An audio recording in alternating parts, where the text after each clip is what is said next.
Pessoal, hoje nós vamos dar sequência no estudo do livro Jesus e o Evangelho à Luz da Psicologia Profunda, de Joana de Ângeles. Nós estamos no capítulo 11, Reconciliação. Que daí não saireis enquanto não haverdes pago o último ceitil. Mateus 5, 26. Todo o ministério de Jesus é caracterizado pela austeridade e energia de postulados, demonstrando que ao se tomar da charrua não se deve olhar para trás. A decisão apresentada são firmes, honestas, exigindo esforço, que mesmo em se converter em sacrifício, significa entrega total em regime de consciência lúcida, sem margem a futuro titubeio. Por isso mesmo, é recomendado refletir ante os desafios, facultando a doação do postulante ao reino dos céus. Sua linguagem é definitiva, clara, não permitindo interpretação esdrúxula ou escapista. Sendo o móvel da doutrina a instalação revolucionária de uma nova ordem de ideias, que deveria alterar o comportamento do indivíduo e do populacho como um todo, criando nova perspectiva para a existência física, como preâmbulo daquela de natureza espiritual, os convites pronunciados pelo mestre são diretos, insofismáveis, decisivos.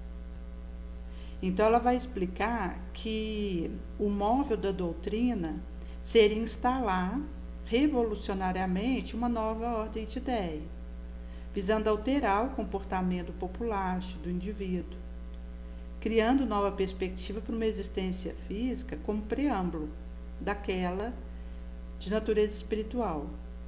Os convites pronunciados pelo mestre são insofismáveis, decisivos, diretos, enquanto uma perspectiva de não haver titubeio e recuo, mas uma opção que seja tomada por nós e vivida em espírito e em verdade.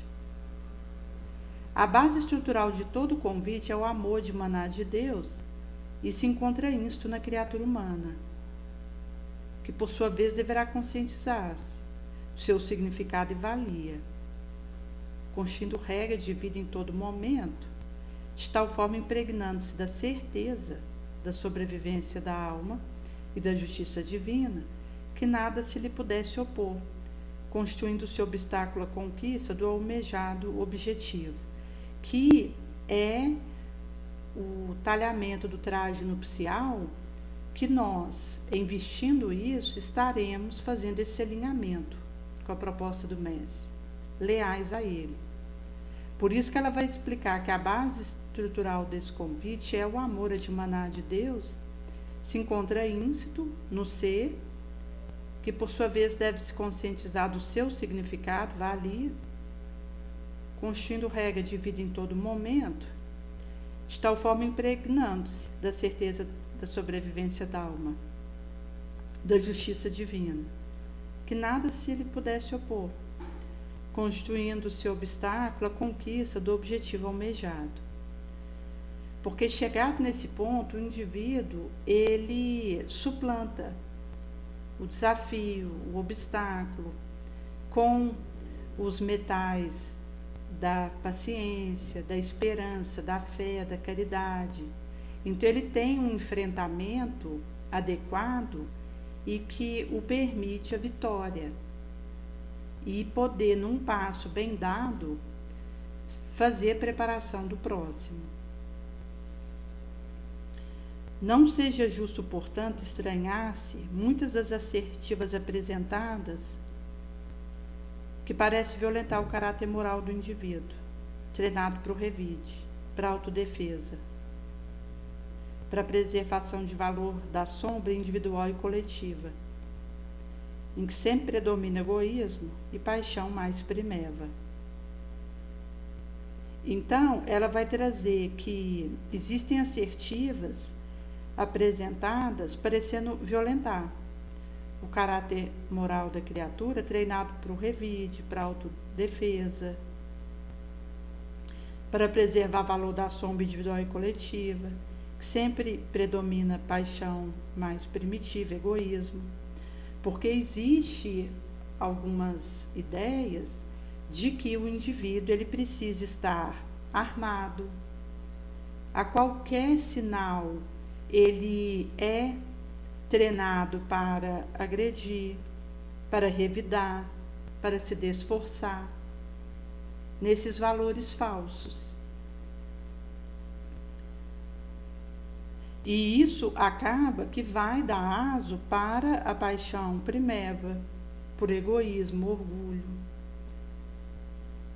A sombra nossa, coletiva, individual. A claridade que se espalha da Boa Nova é libertadora, facultando ao ser o autoencontro, o autoburilamento, a superação do ego, a plena vitória do self. Então, essa claridade boa novídica, ela faculta ao ser autoencontrar-se, autoburilar-se, esparse, libertação e superação do ego, em plena vitória do self, fortalecido, que se agiganta e irradia amor. Na lei antiga, a figura do perdão é apresentada como conquista mediante atribuição.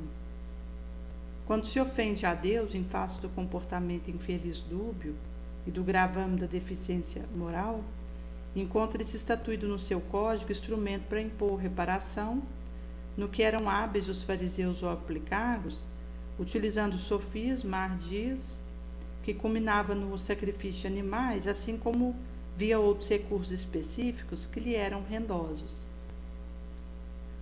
Então, ela vai explicar que a figura do perdão na lei antiga é exarada como uma conquista mediante atribuição.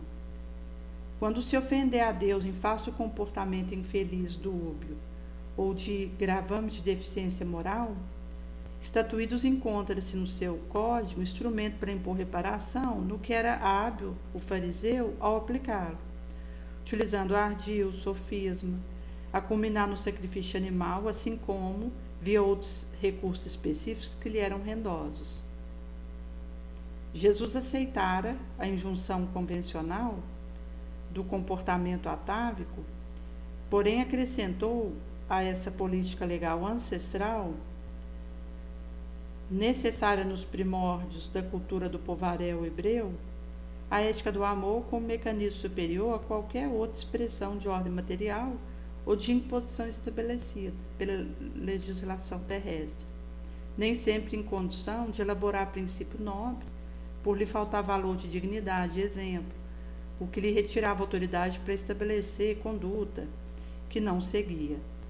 Então ela vai explicar que Jesus aceitara essa injunção convencional de comportamentos atavizantes, mas acrescentou a essa política legal ancestral, necessária no primórdio da cultura do populacho hebreu, a ética amorosa, como mecanismo superior a qualquer outra expressão de ordem material ou imposição estabelecida pelo legislador terrícola.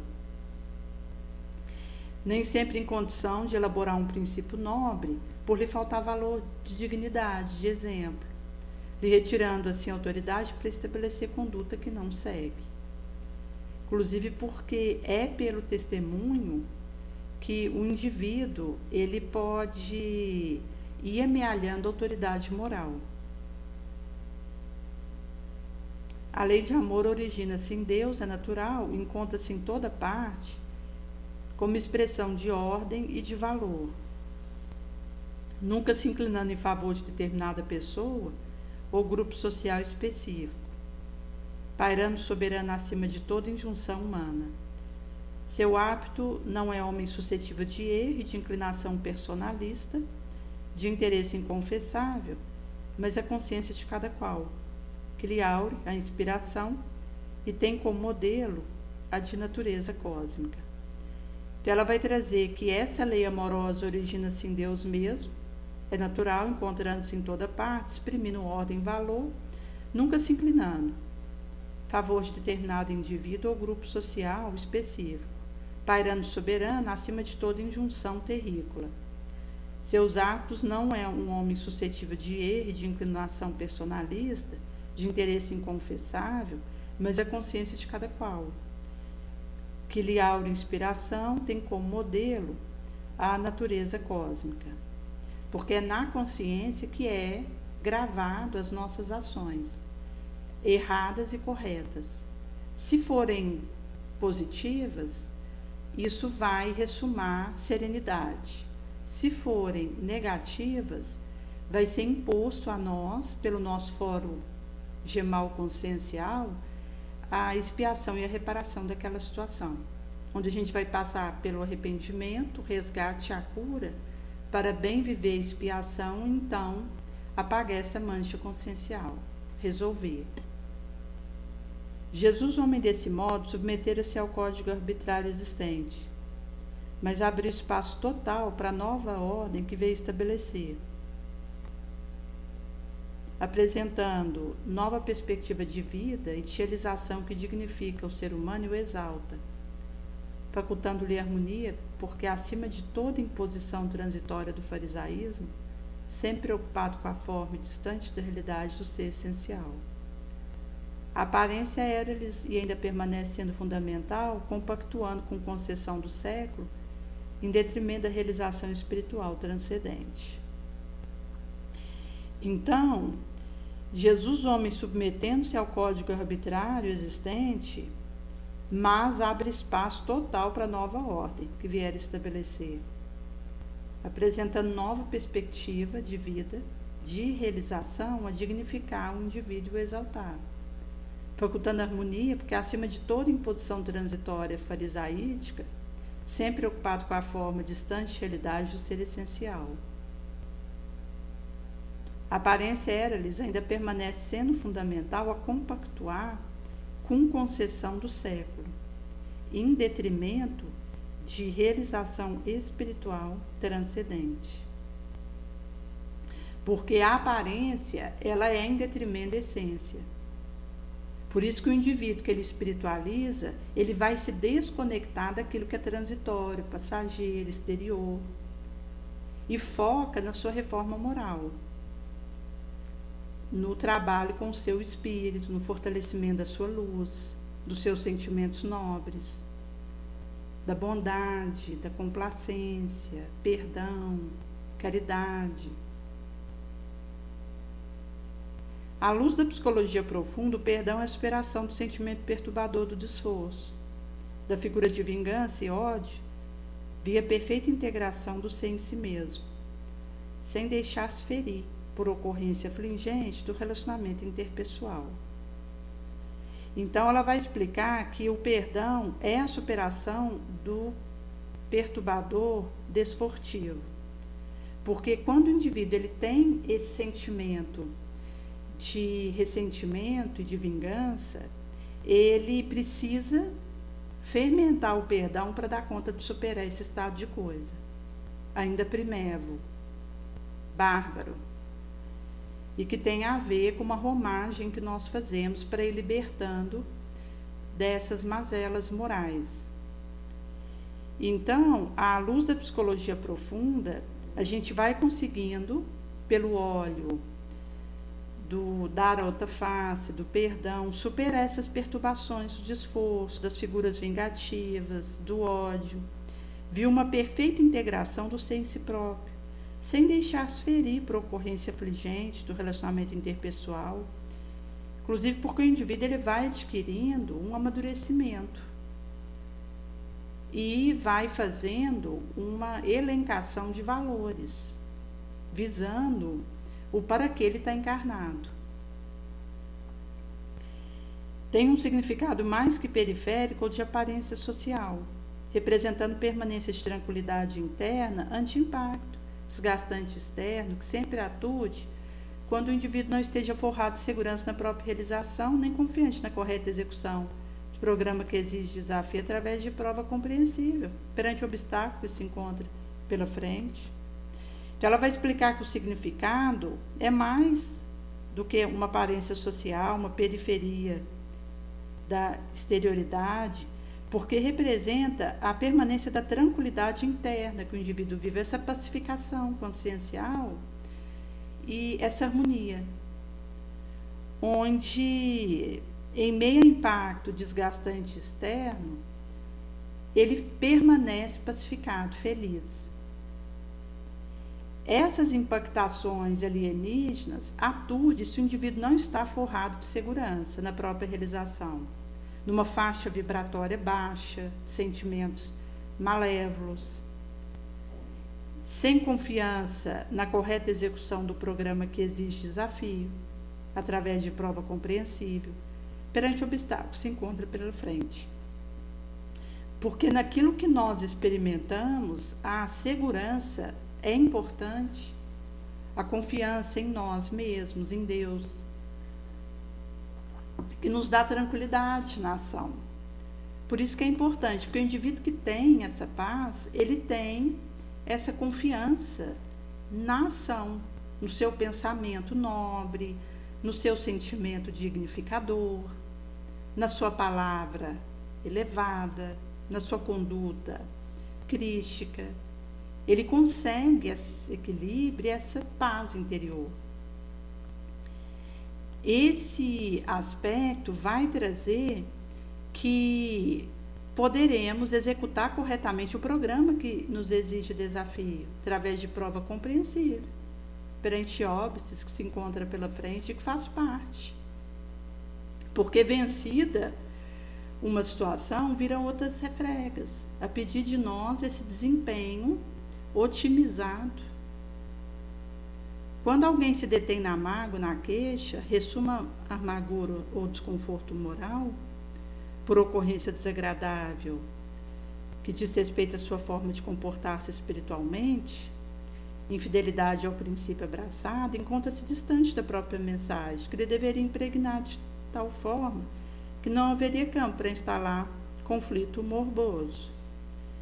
A autoconsciência identifica todas essas ocorrências e supera-as, por significar a reação de pessoas e grupos psicologicamente infantes dos seus interesses, ainda vinculados aos jogos ilusórios, disputando-se primazias e projeções sem qualquer sentido profundo. Então, isso tem a ver com a maturidade moral, espiritual, que não tem a ver com a idade. O indivíduo pode ser idoso e ainda está numa infância psicológica. Isso tem a ver com o que o espírito escolhe viver, a consciência que ele tem de si mesmo e da sua trajetória na Terra, da sua finalidade existencial e do foco que ele faz para aproveitar o tempo que ele tem para produzir um máximo bem no limiar da própria força. Por isso que ela vai dizer que se o indivíduo se detém na queixa, na mágoa, a ressumar amargura, desconforto moral, por uma ocorrência desagradável que diga respeito à sua forma de comportar-se espiritualmente, infidelidade a princípio abraçado, ele está distante da própria mensagem que deveria impregnar, de tal forma que não haveria campo para instalar conflito morboso. Porque do momento que o indivíduo ele está impregnado do essencial, não há espaço para queixa, para morbosidade, para melindre, capricho. A autoconsciência identificará todas essas ocorrências e as superará, por significar a reação de grupo, pessoa psicologicamente infante do seu interesse, ainda vinculada ao jogo fantasioso, disputando-se projeção, primazia sem qualquer sentido profundo, nessa jogatina quimérica. Nesse aspecto do perdão, projeta-se resultado do ressentimento para outras experiências fora da matéria ou em porvias reencarnações, quando litigantes continuem mandados uns aos outros, sem que se faculte instante de libertação, enfermando-se reciprocamente ou permanecendo em pesado conflito interno, quão inútil e sacrificial. Então, ela vai explicar que o perdão projetará resultado de ressentimento se o indivíduo não logra essa vitória, porque fazer o andar 2.000 passos quando somos constrangidos a andar 1.000, dar o perdão primeiramente para nós mesmos, é um logro que nos liberta de algemas para prosseguirmos. Se o indivíduo não galga isso, ele vai projetar o resultado de ressentimento para outras experiências fora da matéria, porque mesmo que ele venha desencarnar, ele leva o rancor com ele, para onde ele for. Ou em encarnação futura, quando o litigante continue imantado um ao outro, sem se facultar a oportunidade de libertação. Porque se existe o ódio, a vindito, o desforço, existe imantação. A gente está marcando com o outro um encontro numa próxima encarnação e estamos fazendo uma agenda de mesmo que um desencarne, continue imantação. Na teia obsessora, subjugadora, fascinatória, nas alucinações, nas loucuras, nas ideações suicidas e todo o cortejo correlato que isso dá aso, incluindo parasitismo e vampirismo,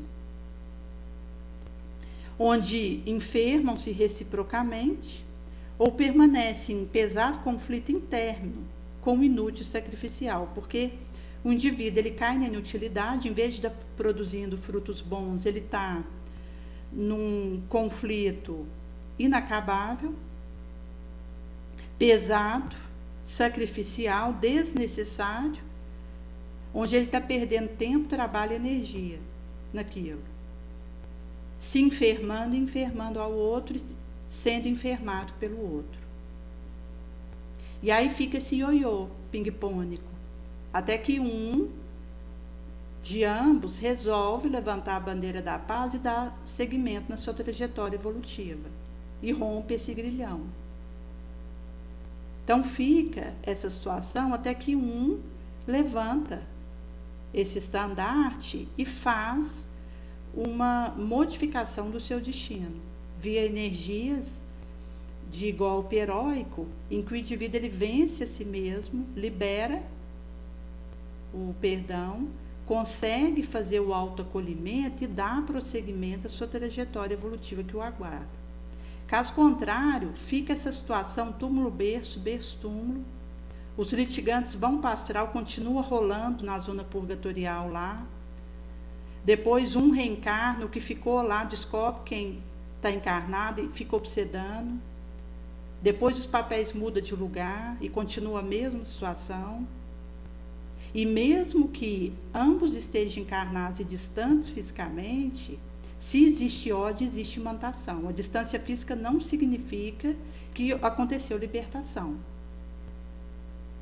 Em sendo assim, se eu tenho uma dificuldade de relacionamento com alguém onde se instalou vindita, ira, ódio em relação ao outro, ou do outro para comigo, mesmo que um esteja no Japão e o outro no México, a imantação acontece, porque o pensamento ele é essa onda eletromagnética acima da velocidade da luz que alcança o outro. Basta haver conexão devido a sentimento afim. Se ambos vibram no ressentimento, ambos estão colados um no outro, com as respectivas consequências de adoecimento, de degeneração moral, de obsessão de todo porte, que sempre vai piorando, se um dos dois não resolve por se libertar dessa situação com as águas lustrais do amor genuíno. Inclusive porque nós temos comunicação telepática.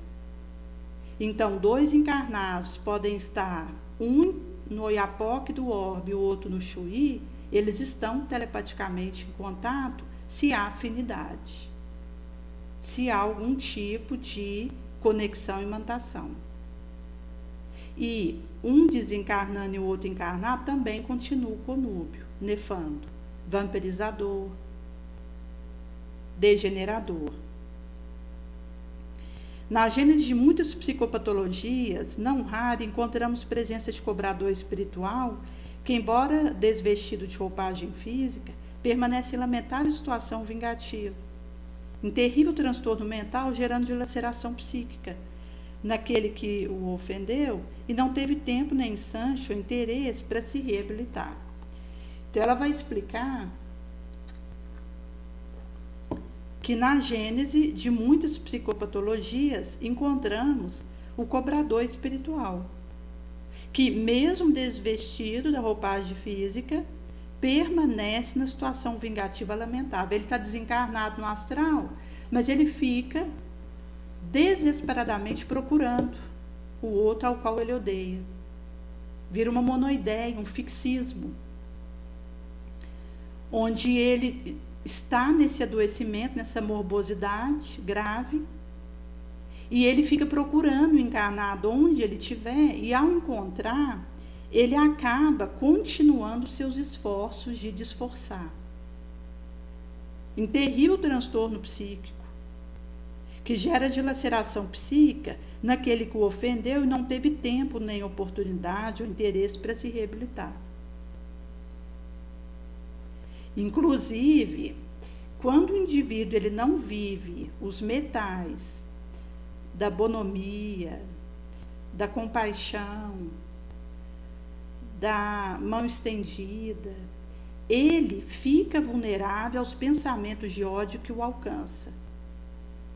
Então, se alguém está dirigindo um trator e devido a uma vibração de vindita que o alcança, ele desequilibra naquela direção daquele trator e vem a bater, o emissor dessas vibrações nefandas se torna participante e responsável junto com ele pelo que aconteceu.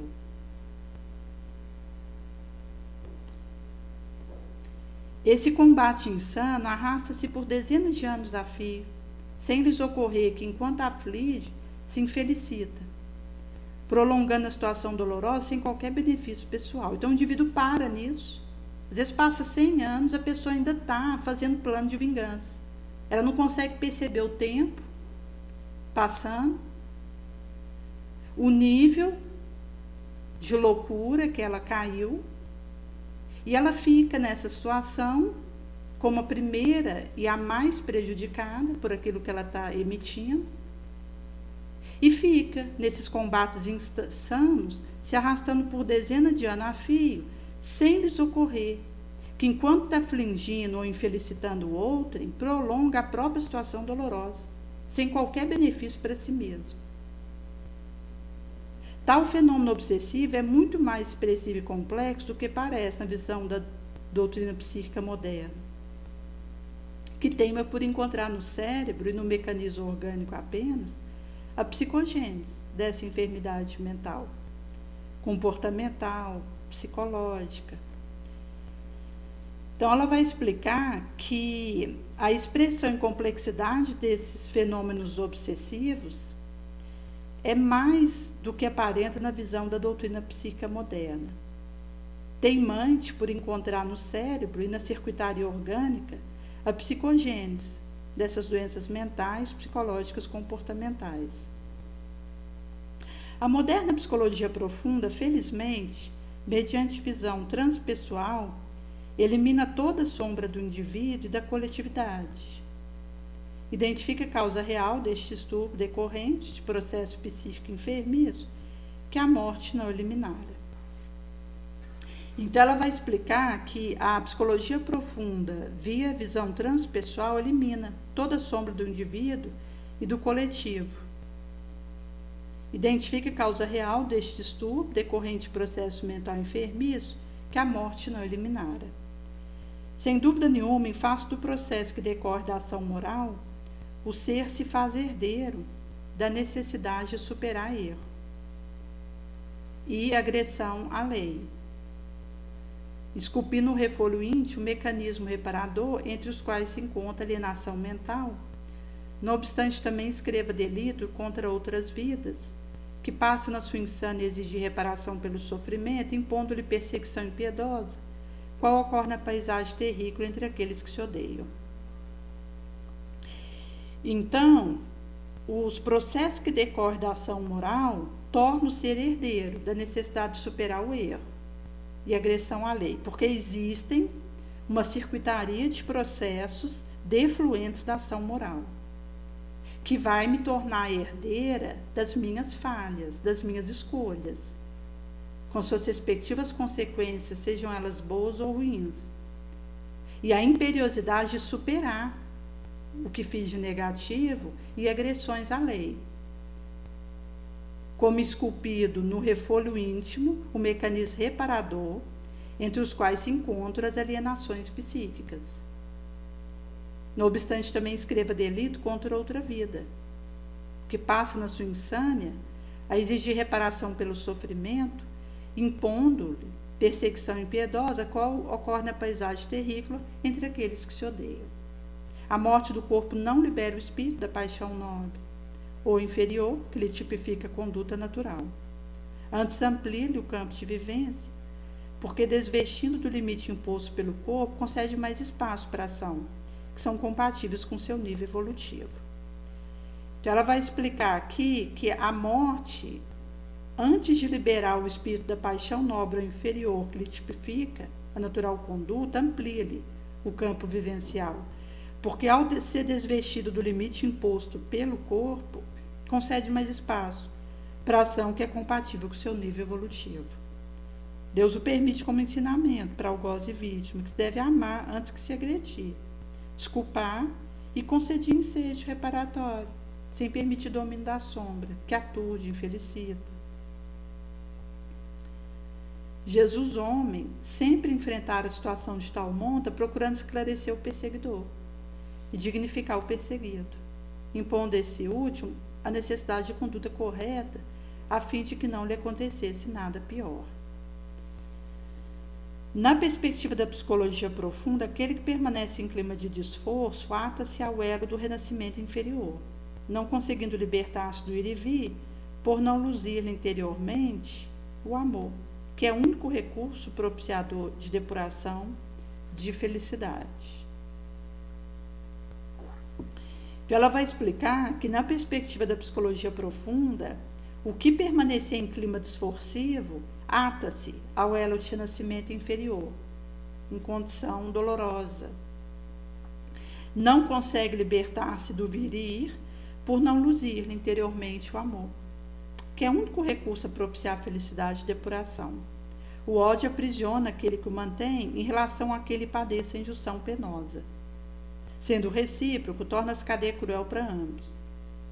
No entanto, caso alguns envolvidos na situação perturbadora consiga superar o sentimento doentio, evidentemente sairá dessa cela escura, planando em outro espaço de claridade, vida.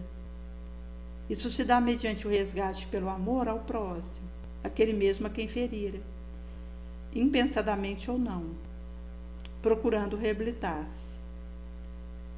Deus sempre facultará o livre-arbítrio do ser a melhor maneira de reparar o erro, impondo-lhe, quando a falência de propósito e ato se faz a miúde, recurso mais vigoroso, que são ao mesmo tempo terapêutico para o espírito rebelde. Então ela vai explicar que esse facultamento vai chegar até nós para reparar o erro. Nesse sentido que nós teremos essa liberdade para encontrarmos a facultação da maneira apropriada de reparar o nosso desar, a nossa queda, mas Deus nos imporá, quando a falência de propósito e ato se faz a miúde, um recurso mais vigoroso, que ao mesmo tempo é terapêutico para o espírito rebelde. Sua justiça estabelece parâmetros que não podem ser violentados insensatamente, proporcionando meio valioso de harmonia e plenitude, mediante qual o amor é sempre o árbitro de toda ocorrência. Então ela vai explicar que a justiça divina estabelecerá parâmetro que não poderá ser violado insensatamente, a proporcionar meio valioso de equilíbrio, harmonia e plenitude, mediante o qual o amor é sempre o árbitro de toda ocorrência e situação. Merece ter-se em mente sempre que toda situação embaraçosa, infeliz, defrontada, deve ser regularizada antes da ocorrência da morte física, a fim de que não seja transferido de plano o fenômeno da reparação, da paz. Então, a situação infeliz e embaraçosa, ela merece e precisará defrontamento para ser regularizada antes da ocorrência da morte física. visando não ser transferido de plano, fenômeno de reparação e da paz. Nesse sentido, que Jesus exemplificara sempre incessantemente tal necessidade, perdoando mesmo ao mais impenitente adversário que o sitiava, deixando com a sua consciência o resultado da insídia, que o algemaria na prisão terrícola, até que se depurasse da atitude adotada. Cumpre desse modo a cada consciência praticar o perdão indistinto, porquanto assim não ocorrendo, qual informar o mestre, daí do cárcere carnal não saireis, enquanto não houverdes pago o último ceitil, facultando ao próximo todo o direito que lhe é concedido pela soberana lei da vida. Cônsono gostaria que a si mesmo fosse facultado. Por esse motivo, que é um chamamento que nos acontecerá, porque quando o mestre ele exemplifica incessantemente essa imperiosidade, a perdoar mesmo ao mais impenitente adversário que o sitiava, ele deixava com a consciência de cada qual o resultado da insídia ao algemar na prisão terrícola até se depurar da atitude adotada. Cumpre a cada consciência praticar esse indistinto perdão, porquanto não fazendo, qual informara Jesus, daí do cárcere terrícola não saireis enquanto não houvesse pago o último ceitil. Enquanto estamos encarnados, permaneceremos atados a essas consequências legítimas, nefandas, facultando ao próximo todo direito que lhe é concedido pela soberana lei da vida, cônsul não gostaria que a si mesmo fosse facultado. É nesse sentido que ela vai nos explicar essa necessidade de fazer esse areal. No capítulo 12, julgamentos hipócritas, tirai primeiro a trave do vosso olho, e depois então vede como podereis tirar o argueiro do olho do vosso irmão. Mateus 7,5. Toda vez que o indivíduo descredenciado legalmente procede a um julgamento caracterizado pela impiedade, pela precipitação, realiza de forma inconsciente a projeção da sombra que nele jaz, desforçando-se do conflito, da imperfeição que lhe seja inerente, submetido como se encontra a sua crueza escravizadora, em tentativa de libertar-se. A delicada questão do julgamento é dos mais complexos desafios que enfrenta a psicologia profunda, em razão de inúmeros fatos que se encontram subjacentes no ato, quase sempre perversos, de medir a conduta de outrem com recurso nem sempre próprio da justiça, da dignidade, da ética. Analisá-lo é devassar o inconsciente daquele que se atribui o direito de penetrar na problemática do outro, embora ignore várias causas difíceis de ser identificadas, porque específicas, mantendo por sua vez comportamento mais danoso, mais credor de correção, de censura, do que aquele que no seu próximo pretenda punir. Mediante mecanismo automático de liberação da carga de culpa e medo retida no inconsciente, o julgador escusa-se de desvelar imperfeição moral que possui, facilmente identificando o mínimo reprochável noutrem, por encontrar-se atribulado por gravame igual, um e outro muito mais perturbador. Modernos estudiosos das propostas neotestamentárias, examinando o texto em epígrafe, sob a ótica de uma teologia mais compatível com os avanços da psicologia profunda, situa-no entre aqueles que são denominados com os discursos da ira proferidos por Jesus, dentre os quais estão lamentações a respeito de todos os que desconsiderava boa nova e foram chamados de ais, ai de vós, fariseus, escribas, etc. Esses alertas severos traduzem as reações do homem Jesus tomado pela ira santa, aquela que reflete a sua natureza humana sem qualquer laivo, no entanto, de ressentimento, ódio, desconsideração ou menosprezo pelos indivíduos em curso nas suas austeras palavras. Ressalto, isso sim, a grandeza da sua masculinidade enérgica, que não se detinha diante do comprometimento pusilânime e sofista, irônico, perverso, a fim de despertar as consciências adormecidas, cingindo a sombra neles predominante por intermédio da austeridade, chamamento ao dever, ao conhecimento de si mesmo, da reflexão em torno dos próprios limites, de forma que se transformasse em terapia, saudável, auxiliando-os em comportamentos por vindouros. Era também a maneira vigorosa para dissipar a sombra coletiva que pairava sobre todo o populacho vitimado pela predominância do desconhecimento da sua realidade essencial. Não poucas vezes Jesus fora convidado a enfrentar esses tecelões da injúria, da desdita alheia, caracterizado pela sordidez, da hipocrisia sem disfarce, na qual ocultava o seu sentimento real, sempre pronto para acusar, desferindo golpe impiedoso contra todos aqueles que lhe estivessem sob a injunção de perversa observação. Então, Jesus fora convidado a enfrentar esses tecelões da injúria e da alheia desdita, a caracterizar-se pela sordidez hipócrita, sem disfarce, na qual ocultava seu sentimento real, sempre pronto para acusar, desferindo golpe impiedoso, contra tantos quantos lhe estivessem sob a injunção da observação perversa, hábeis na arte de simular as desditas interiores, especializavam-se em desvelar nos outros as torpezas morais que os infelicitavam, e não tinha coragem de enfrentar. É sempre um mecanismo oculto que tipifica o acusador contumaz, o justiçador dos outros, o vigia do deslize das demais pessoas. Sentindo-se falidos interiormente por não poder superar as atrações morbosas da personalidade enferma, reveste-se de puritanismo e de falsa sabedoria, facultando-se direito que se atribui e tornando-se impiedoso perseguidor da criatura sobre a qual projeta aquilo que detesta em si próprio.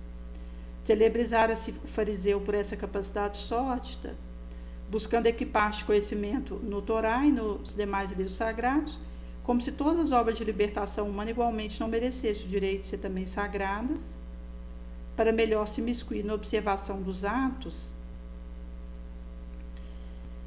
que dizia respeito ao próximo, formalista e ríspido, não obstante interiormente como um sepulcro, todo podridão, consta no acentuar a Jesus em ocasião própria. Essa conduta ainda permanece soez em todo segmento do populacho, particularmente no grupamento religioso, nos quais aqueles que se sentem incapazes de crescer por acomodação mental ou incapacidade moral tornam-se agudos vigias dos irmãos que os ultrapasse não merece perdão, por estar libertando-se da sombra que eles ainda nem sequer identificaram. Então, ela vai trazer aqui tanto a questão da incapacidade moral quanto a acomodação mental, que incapacita o indivíduo de crescer. Detalhista, hábil na faculdade de confundir, esmera-se na apresentação externa, a que dá excessivo valor, porque se sente inferior e pecaminoso, julgando com aspereza e rancor todos quantos o superem em qualquer valor ético, moral, espiritual, cultural, de beleza, abnegação.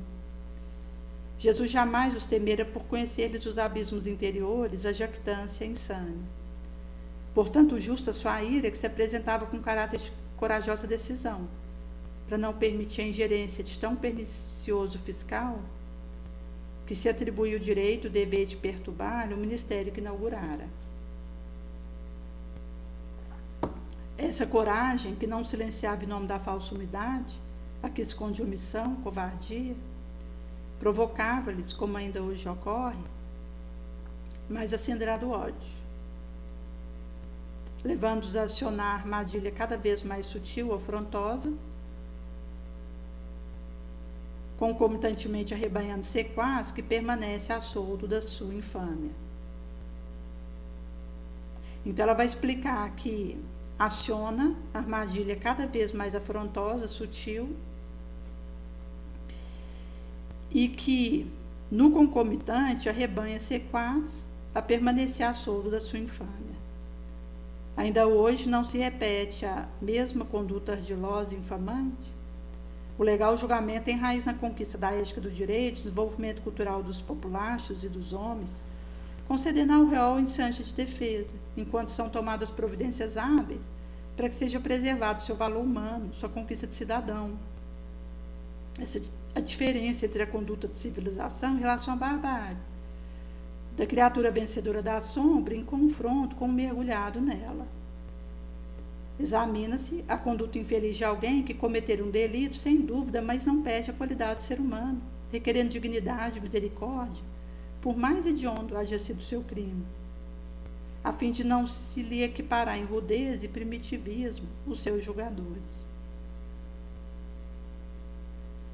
O julgamento, porém, que, arbitrário, contumaz e insensato, decorre da inferioridade do opositor, que apenas vê a própria imagem projetada e odeia, sedento de destruição para libertar-se do pesado fardo, ferindo a outrem, é cruel e covarde. A análise do erro é sempre uma necessidade impostergável, quando não se faz realizada com perversa intenção de dominação do ego, totalmente divorciada da lei, do amor e da caridade. Analisar para auxiliar, para corrigir, para educar, é contribuição valiosa para a construção do ser moral, espiritual e psicológico. Então, ela vai explicar tanto a análise para educar, corrigir e auxiliar, que vai ser esse contributo valioso para a edificação do ser espiritual, psicológico, moral. É inevitável dessa forma que toda vez quando se é defrontado pela ocorrência do cotidiano, o próprio senso crítico de discernimento proceda a julgamento. Examine a atitude, a conduta alheia, não assumindo, porém, a postura de censor, de responsável pela sociedade que pensaria estar defendendo. A sutileza se encontra na capacidade de não converter a apreciação e exame da situação em condenação, que exige castigo, mas solidariedade ou autoprecaução para que não incida no mesmo equívoco. Porque do momento que o indivíduo adota a postura de censor, pensando estar defendendo na veste de responsável pelo populacho, vai estar a sutileza de uma capacidade de não converter apreciação e exame da situação em condenação, exigir castigo, mas solidariedade e autoprecaução para que não incida no mesmo equívoco e engano. Porque o discernimento e o senso crítico será funcionado, mas censurar e punir aquilo que ocorre significa que o indivíduo ele está se colocando em cima de um ovo quebrado para cair no mesmo equívoco ou em situação pior. Graças a esse comportamento, manifesta a maturidade do ser humano que ora sabe entender o correto em laço errado, a ação dignificante em confronto, o reprochável, com o parente, o saudável, o patológico. Jesus, que sabia examinar sem julgar, muito menos punir, como consequência vivera sempre muito feliz. Sua doutrina é todo um poema alegre, de libertação de conflitos, de autoiluminação, de engrandecimento a Deus manifesto em toda coisa, desde a simples semente e grão pequenino, às aves do céu, a rede de pescar, ao lírio do campo, azeite, lâmpada, mãe natureza, ao excelso pai, a quem ninguém nunca vira.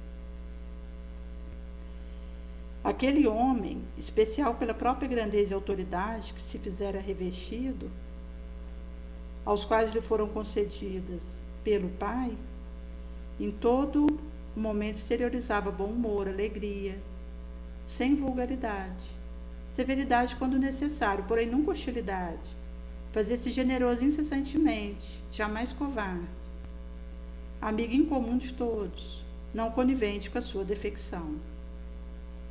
Que é o desafio, porque a verdadeira humildade, ela não frequenta o mesmo campo moral da conivência com o erro, em silêncio comprometedor. Antes ela é ativa, combatente, levanta a bandeira da verdade, da justiça, da boa nova, e vai fazer a defesa do fraco em relação ao forte. Se algo acontece com ela, injusto, ela silencia, mas se ela percebe que outro está sendo prejudicado, ela age. Mormente, se ela percebe que existe pessoas sendo afetadas negativamente por uma dada ação. Nesse sentido, ela não vai adentrar o silêncio comprometedor, iníquo, mas ela vai fazer a sua voz acontecer para que a justiça aconteça nas bases legítimas da caridade. Como Jesus nos mostrou, ao saber desmascarar a hipocrisia e não trepidar em repreender o portador de dissimulação mesquinha. Possuidor, no entanto, do sentimento socorrista para com todos, tornava-se psicoterapeuta incomparável, único, porque desmascarava a hipocrisia sem trepidar para repreender o portador da dissimulação mesquinha. No entanto, ele possuía o sentimento socorrista para com o outro, tornando-se incomparável psicoterapeuta. O farisaísmo permanece um relacionamento humano com a sua vária máscara, ferindo ou tentando dificultar a marcha dos homens idealistas, daqueles que estão construindo a nova sociedade para o orbe melhor do futuro.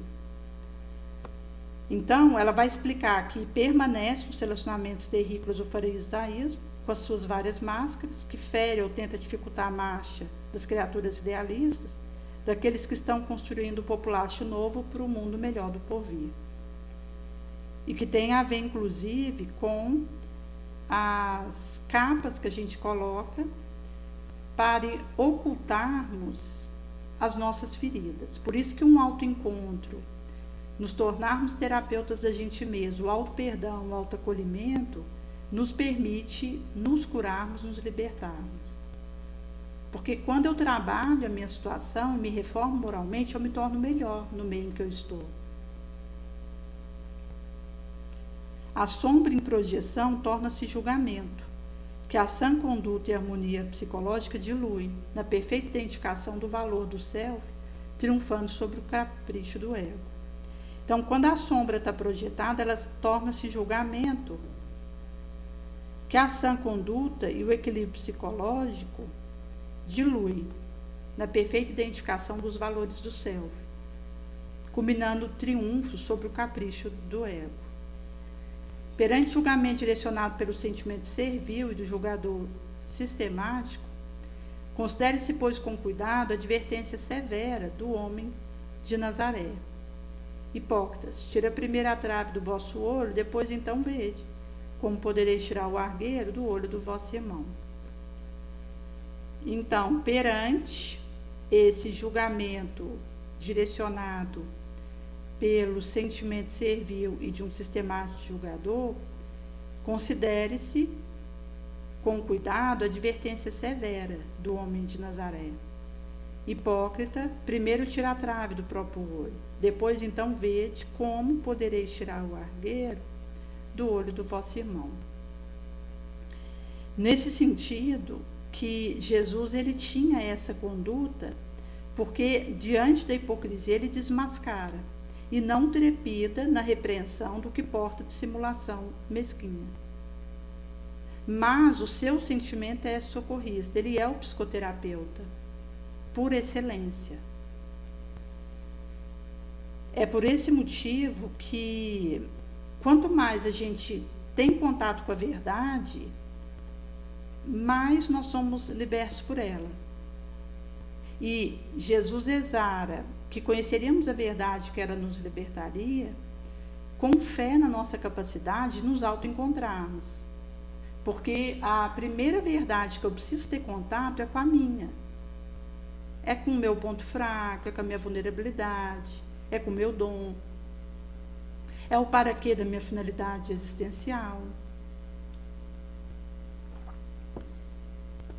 É nesse sentido que Jesus ele vai nos trazer sobre essa urgência. Isso vai significando essa tranquilidade consciencial, porque nós vamos nos tornando objetivos, focando no que importa. Vamos fazendo o cultivo da paciência, da serenidade, do equilíbrio, Vamos dando tempo ao tempo, acolhendo, aceitando o estado que nós estamos, para poder termos como divisar formas de nos ajudar, de nos curar, de nos libertar, de nos conduzir para um destino melhor. Então, uma consciência do lugar que estamos, sem arrogância, sem sentimento de inferioridade, porque a humildade é ocupar o meu lugar. Me ajuda a ir mais longe, a aprimorar o que realizo. O cérebro encontra o caminho de adaptação que economiza energia, não gasta energia à toa, porque viver é o esforço de despertar.